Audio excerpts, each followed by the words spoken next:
নেই শিক্ষক, বেহাল দশা। সরকারি স্কুল মানেই কিছু ক্ষেত্রে মাথায় ভেসে ওঠে এই ভাবনা। তবে সময় বদলাচ্ছে, পরিবর্তন যে সম্ভব তা আবারও প্রমাণিত। ফাঁকা বেঞ্চ, পড়ুয়াদের অভাব নয়, বরং কৃত্রিম বুদ্ধিমত্তার শিক্ষা, ভিজুয়াল লার্নিং। একটি সরকারি স্কুলে এখন এটাই বাস্তব। সেখানে 4 দেওয়ালের ক্লাসে নেমে আসে আস্ত সৌরজগৎ। পড়ুয়ারা দেখতে পায় মানবদেহের অভ্যন্তরীণ কাঠামো, সবটাই যেন এক ক্লিকে। আর এই স্বপ্নের পাঠশালাকে বাস্তবের রূপ দিয়েছেন বর্ধমানের পলাশ চৌধুরী। হয়ে উঠেছেন পড়ুয়াদের স্বপ্নের ফেরিওয়ালা। সম্মানিত হয়েছেন জাতীয় শিক্ষক সম্মানে। আগামী 5ই সেপ্টেম্বর শিক্ষক দিবসে নয়াদিল্লিতে রাষ্ট্রপতি দ্রৌপদী মুর্মুর হাত থেকে জাতীয় শিক্ষক সম্মান পেতে চলেছেন শ্রীরামকৃষ্ণ সারদা বিদ্যাপীঠ প্রাথমিক বিদ্যালয়ের প্রধান শিক্ষক পলাশ চৌধুরী। পুঁথিগত বিদ্যা নয়, বরং আধুনিক শিক্ষা ও বাস্তব পরিস্থিতির মিশেলের মাধ্যমেই পূর্ব বর্ধমানের এই প্রাথমিক বিদ্যালয়ের হাল হকিকত বদলে দিয়েছেন তিনি।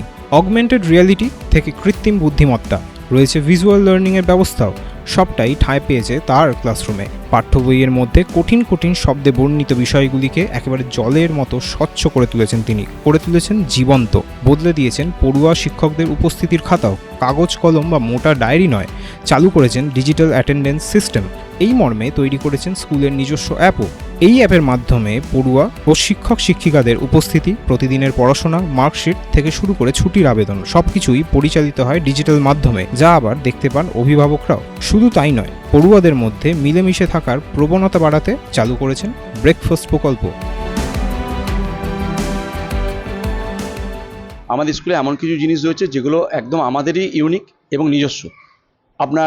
আমাদের স্কুলে রয়েছে নিজস্ব ব্রেকফাস্ট প্রকল্প, যেখানে আমার এক স্কুলে এক শিক্ষিকা এবং আমার এক ছোটোবেলার বন্ধুকে নিয়ে আমরা ব্রেকফাস্ট চালু করেছি। সবাইকে এক জায়গা থেকে ব্রেকফাস্ট আমরা প্রোভাইড করি, কারণ অনেক বাচ্চা খাবার আনতে পারে না, তো তাই আমরা এটা চালু করেছি। এবং এর মাধ্যমে ছাত্রদেরকে নিয়মানুবর্তিত শেখানো হয়।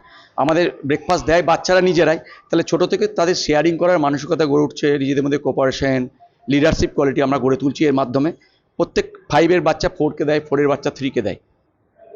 ডিজিটাল ক্লাস নেক্সট আমাদের স্কুলের যতগুলো ঘর আছে, আমাদের প্রাথমিক সেকশন এবং সেকেন্ডারি সেকশন নিয়ে সমস্ত ঘরই হচ্ছে স্মার্ট ক্লাস। 13টা ঘর আছে, 13টাই স্মার্ট ক্লাস। গভর্নমেন্ট একটা স্মার্ট ক্লাস দিয়েছিল, বাকি সব আমাদেরই নিজস্ব এই স্মার্ট ক্লাস। এই স্মার্ট ক্লাসের ছাড়াও আছে স্কুলের নিজস্ব অ্যাপস। তাহলে শুধু অ্যাটেন্ডেন্স আমরা নিচ্ছি না, আমাদের স্কুলের সমস্ত কাজকর্ম, আপনি ধরুন পড়ানো, কোনো বাচ্চা যদি না আসে সে অ্যাবসেন্ট হলে সে লিখতে পারবে, কোনো টিচার যদি ছুটি নেয় সে লিভের জায়গায় রাখতে আছে।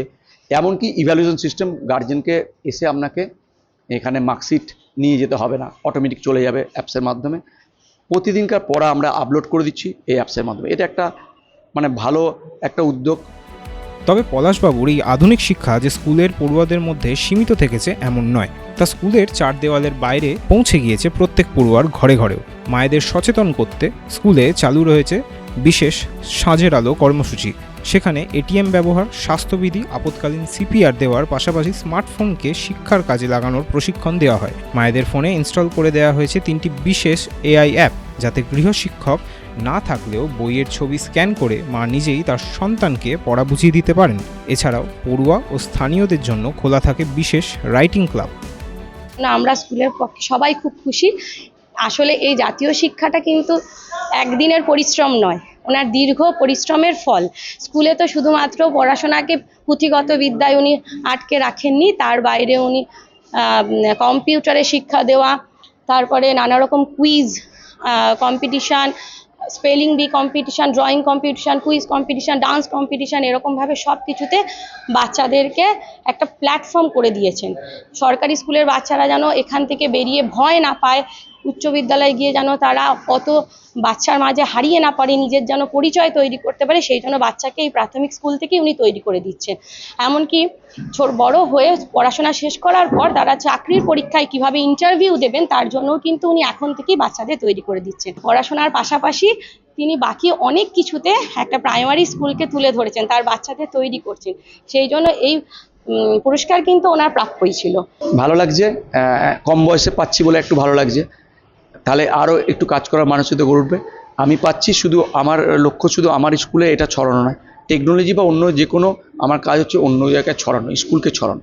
যে এটা করে আমি পুরস্কার পেয়েছি শুধু আমার স্কুলের মধ্যে দায় সীমাবদ্ধ নয়, অনেক স্কুলের সাথে আমার কোলাবোরেশন আছে এবং আমি ভার্চুয়াল মিটিং করি, আমার নোটস আদান প্রদান হয়।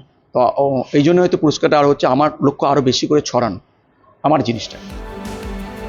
কমল কৃষ্ণ দের report, ABP live Bangla. ABP Ananda, এগিয়ে থাকে, এগিয়ে রাখে।